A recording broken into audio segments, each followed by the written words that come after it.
ಬಾಬರ್ ಮೈದಾನಗಳು.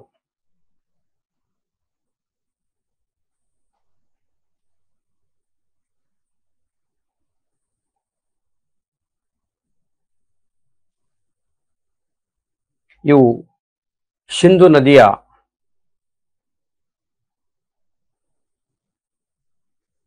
ತಿಸ್ತಾದಿಂದ, ಸಿಂಧು ನದಿಯ ಒಂದು ತಿಸ್ತಾ ನದಿಯ ಸಿಂಧು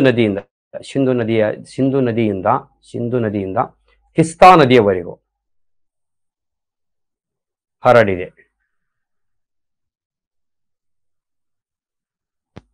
ಸಿಂಧು ನದಿಯಿಂದ ತಿಸ್ತಾ ನದಿಯವರೆಗೂ ಇವು ವಿಸ್ತಾರವಾಗಿ ಹರಡಿರ್ತಕ್ಕಂಥದ್ದು.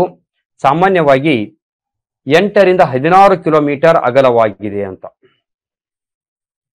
ಅಗಲ 8 ರಿಂದ 16 ಕಿಲೋಮೀಟರ್ ಅಗಲವಾಗಿದೆ ಅಂತ.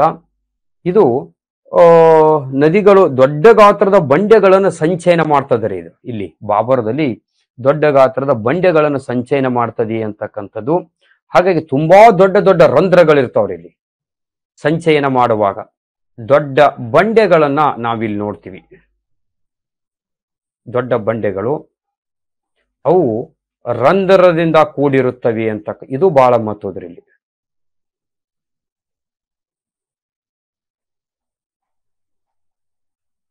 ಅವು ರಂಧ್ರದಿಂದ ಕೂಡಿರ್ತಾವಂತ. ಈಗ ನೀವು ಇದಕ್ಕೆ ಹೋದ್ರೆ ಸಾಮಾನ್ಯ ಕಣ್ಮ ಇದು ಸಿಗ್ತದ ನೋಡ್ರಿ. ಎಲ್ಲಿ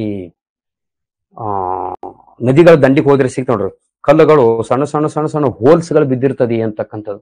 ಅತಿ ಹೆಚ್ಚು ಶೀತಲೀಕರಣ ಮತ್ತು ನಗ್ನೀಕರಣ ಆಗೋದ್ರಿಂದ, ಜೊತೆಗೆ ಸಾಕಷ್ಟು ಶಾಖಗಳಲ್ಲಿ ಬರೋದ್ರಿಂದ ಅದೇನಾಗ್ತದೆ ಅಂತಂದ್ರೆ ರಂಧ್ರಗಳನ್ನು ಹೊಂದಿರ್ತದೆ ಅಂತ.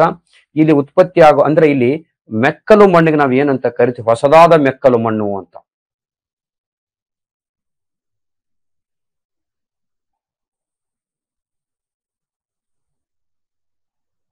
ಹೊಸದಾದ ಒಂದು ಮೆಕ್ಕಲು ಮಣ್ಣು.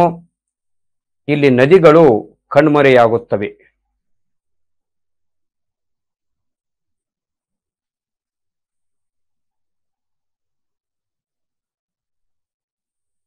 ಇದು ಒಂದು ಬಾಬರ್ ಮೈದಾನ ಬಗ್ಗೆ ನಿಮ್ಗೆ ಇರ್ತಕ್ಕಂಥ ಒಂದು ಸಣ್ಣ ಮಾಹಿತಿ ಅಂತಕ್ಕಂಥದ್ದು.